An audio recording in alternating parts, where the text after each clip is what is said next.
Hey guys, it's Alternates here, and this is What If Naruto Was a Scientist, Part 5. I hope you guys enjoyed the video, and yeah, so without further ado, roll the intro.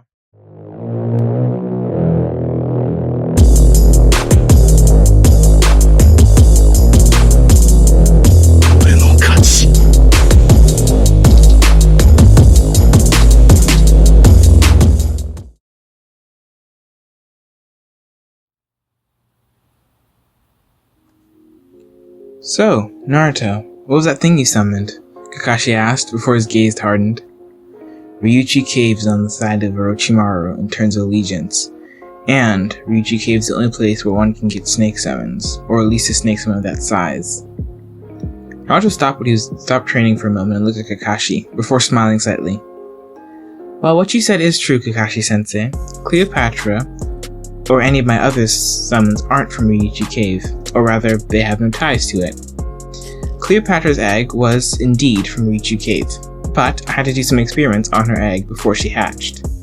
Cleopatra isn't much of a snake now. She's something more akin to a dragon. Yes, a dragon.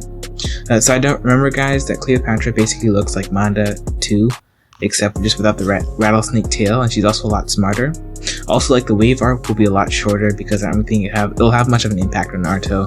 In canon, it was where basically Naruto got his first dose of reality, but in this What If, Naruto already received that, and yeah, he's already kind of more apathetic, so he won't really have much of an impact on Inari, who in turn infected the citizens of the wave. But yeah, back to the story. And your other summons? Kakashi asked, gaze still not letting up. Mostly everyday snakes, though I do have a fascination for crates. Though, they've also been modified as well. You can ask Ruzin to confirm anything I've said. He knows everything I do at every given moment. In fact, he was the one that first gave me my lab. Kakashi's gaze softened. Alright, I believe you, Naruto. Just know that if you ever... No need to worry, Naruto said, cutting Kakashi off. I owe the old man everything. As long as he is Kage and alive, Konoha has my full loyalty. Kakashi nodded as Naruto turned back to his training, but was thinking, that's all good and all. What happens whenever Hiruzen-sama isn't Hokage anymore? Kakashi thought. Nay, Kakashi-san, Naruto said abruptly. Could you help me with something? I'm trying to create a ninjutsu, but it's not working totally correctly.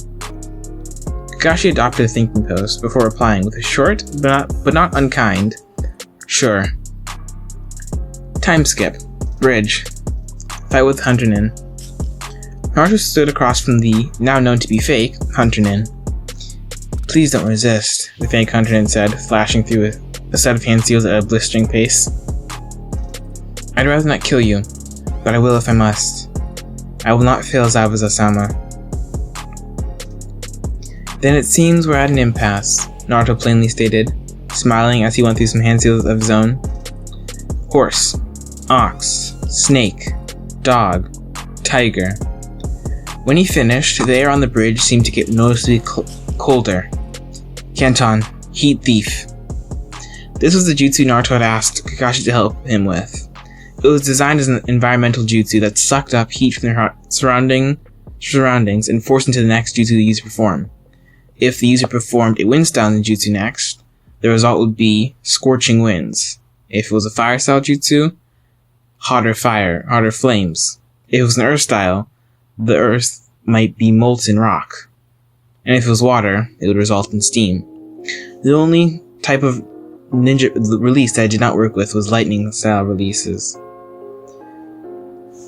Naruto then went through another set of hand seals, as the fake Hunternin released their jutsu that they had just performed hand seals for. A dragon made of pale blue ice and pristine white snow swirled together, before letting out a keening howl and lunging at Naruto. Naruto did a quick sensory scan around him to make sure Hinata had pulled Sasuke out of the crossfire.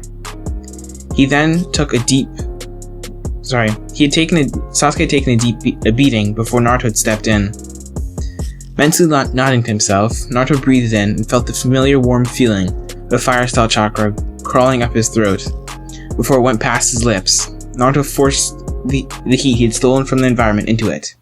"Katon, Dragon Flame," Naruto called out, before he couldn't speak. The warm feeling quickly changed to spicy, as the chakra poured out of his lips. Then a few inches away, it ignited into brilliant blue, with some white mixed in. It raced toward the opposing Blizzard Dragon. When the two jutsus collided, they caused a dazzling explosion. The collision of the cold air, produced by the fake Hunter Nin's Blizzard Dragon, and the extremely hot air, produced by Naruto's superheated Dragon Flame Jutsu, caused a mass of thick mist to form on the water below the bridge. But then Naruto noticed something odd. His jutsu, before he had stopped overpowering it, had been overpowering the Hunter Nins. Naruto mentally smirked before engaging the Hunter Nin in taijutsu. While he wasn't really great in taijutsu, he compensated it with sheer speed. Naruto didn't really need long. All he had to do was get close enough to strike. The poison kunai in his sleeve would do the rest. It was coated with a very special toxin created from a base of a salvo of different snake poisons. It acted in a very curious way. While awake, the target's body could resist it, kind of like a common cold. But the minute the target fell asleep, they would be dead in seconds. But he had to make this count. The only time Naruto tried making the poison, well, it hadn't gone well, and Naruto had promised that he would never ever try and attempt to make the poison again. At least not for many, many years.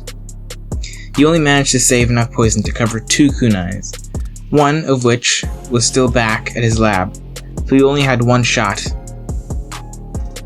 The fake Hunter Nin reacted as expected, but was too slow to block the kunai strike, and got a long, deep slash wound across their stomach. This caused the Hunter Nin to falter and stumble. Naruto, not letting up, pulled out a chloroform sprayed cloth and pressed it to the Hunter Nin's face. A few seconds of struggle, and the fake Hunter Nin fell unconscious. The poison took it from there, and in 49 seconds, the Hunter Nin was dead. Naruto heard clapping and looked up. It appeared Gato was a backstabber. Oh well, Naruto thought, his hands moving to form his hand seals. It's not like he has any real bite before his bark. Be of a few scrubs, and the rest will feel like insects. Finishing his hand seals, Naruto breathed in, and let out his jutsu.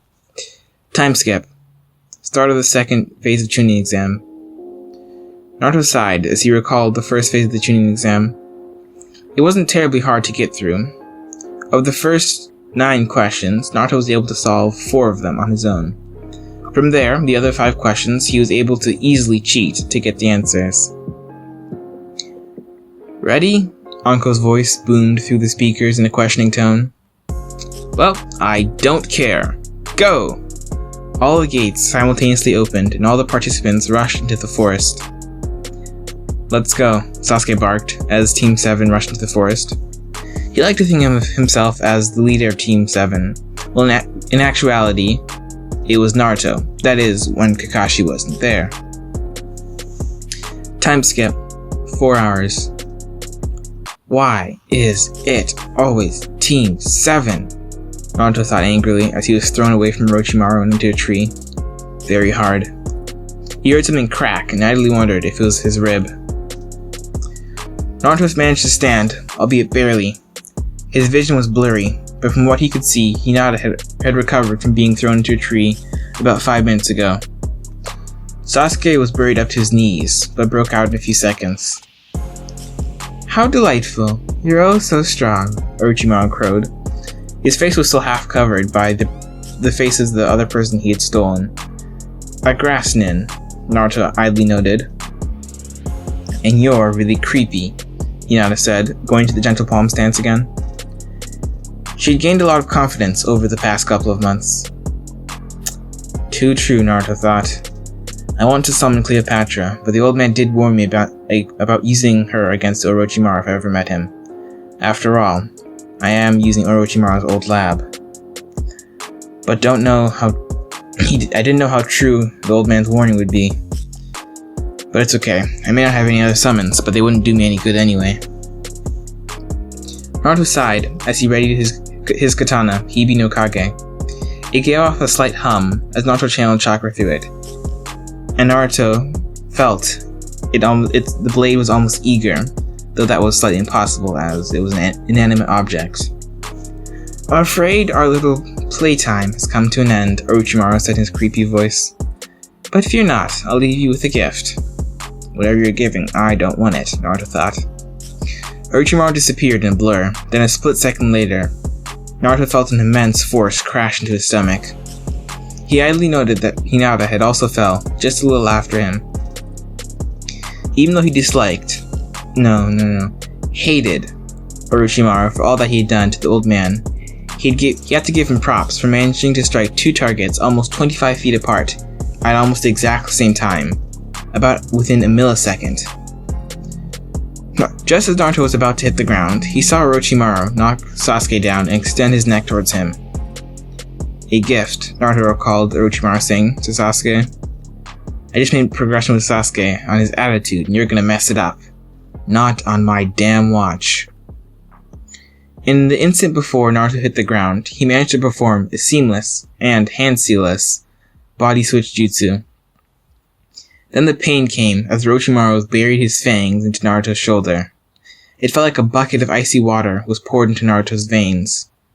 It burned as it diffused throughout his system, though in an icy way. You managed to switch with Sasuke-kun, Orochimaru muttered, humor coloring his voice. "It doesn't matter much. It's still an experiment." Then, the next second, Orochimaru was gone.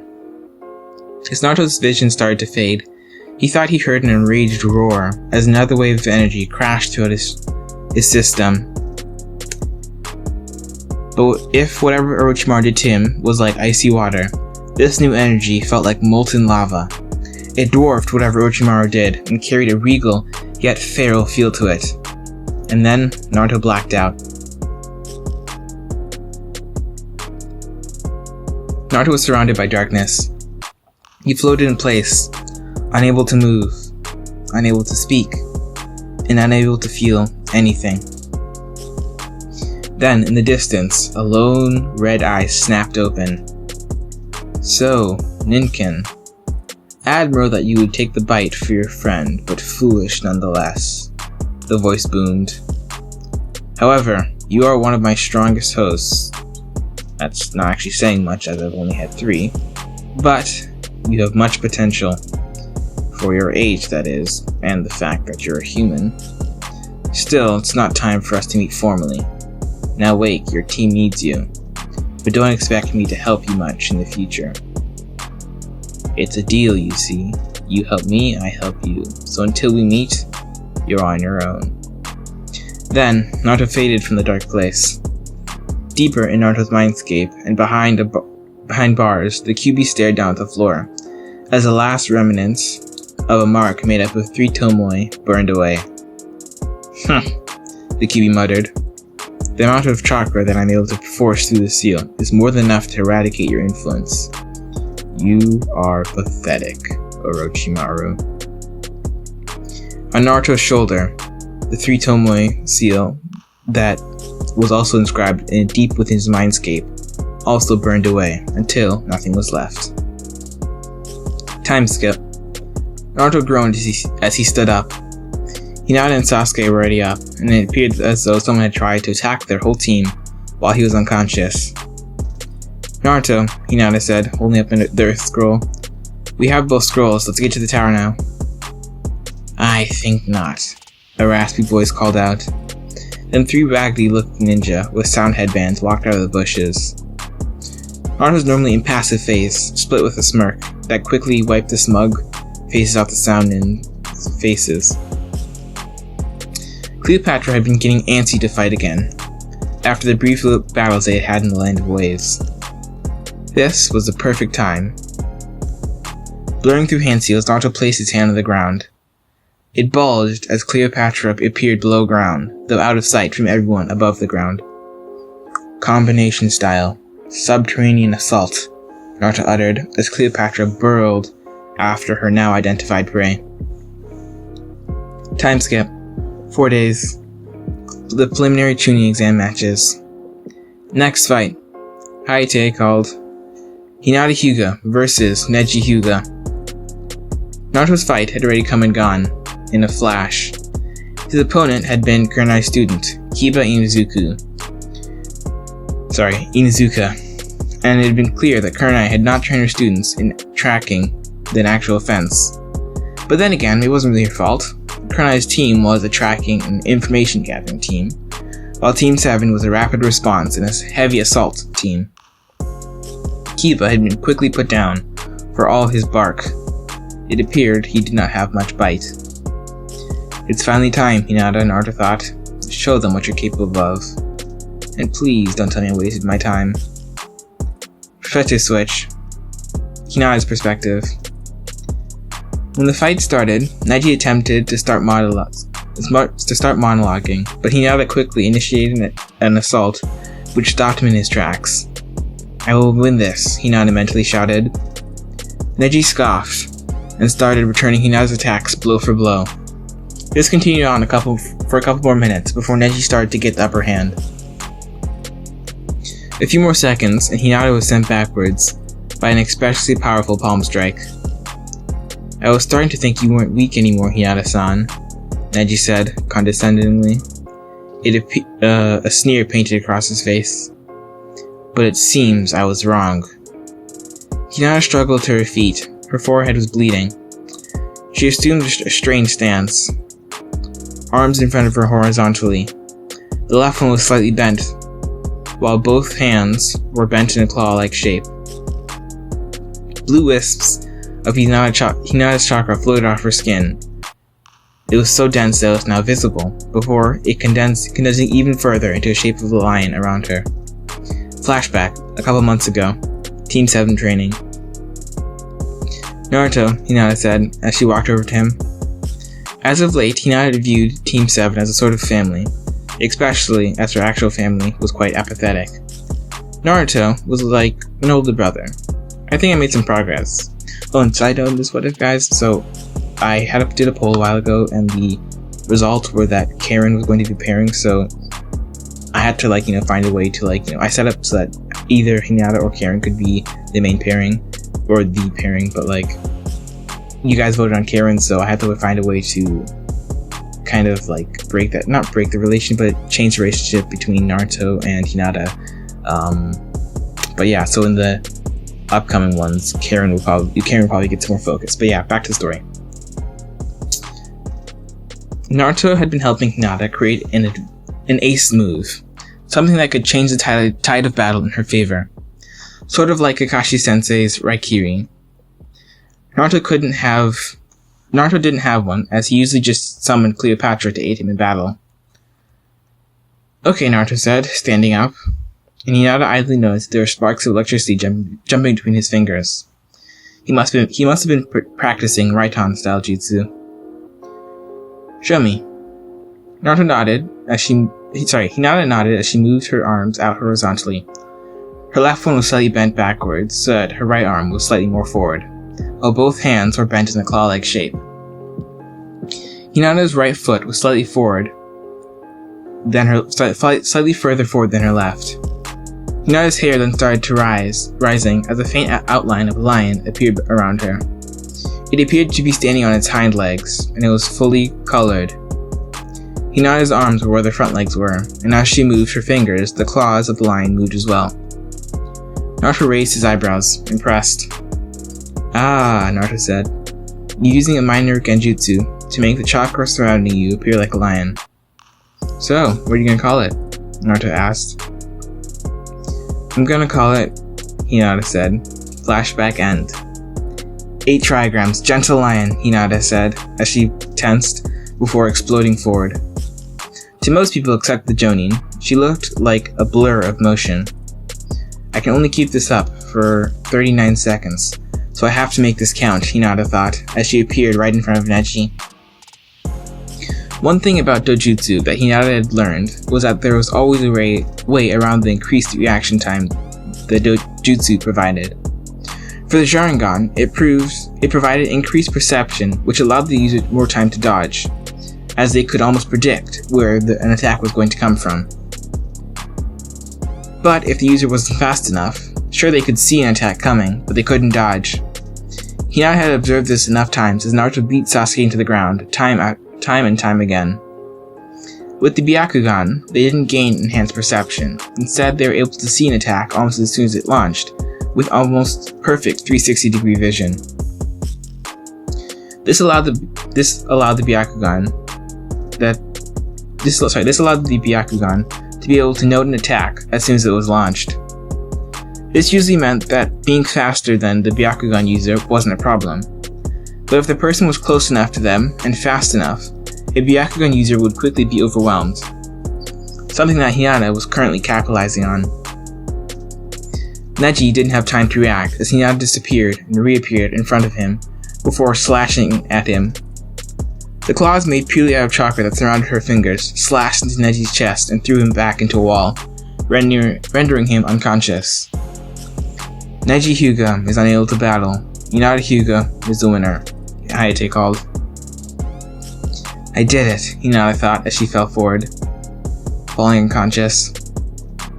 Normal perspective. Naruto gave off a small, genuine smile. You've finally done it, Hinata, Naruto thought. Anyway guys, I want to thank you for listening, and I will see you guys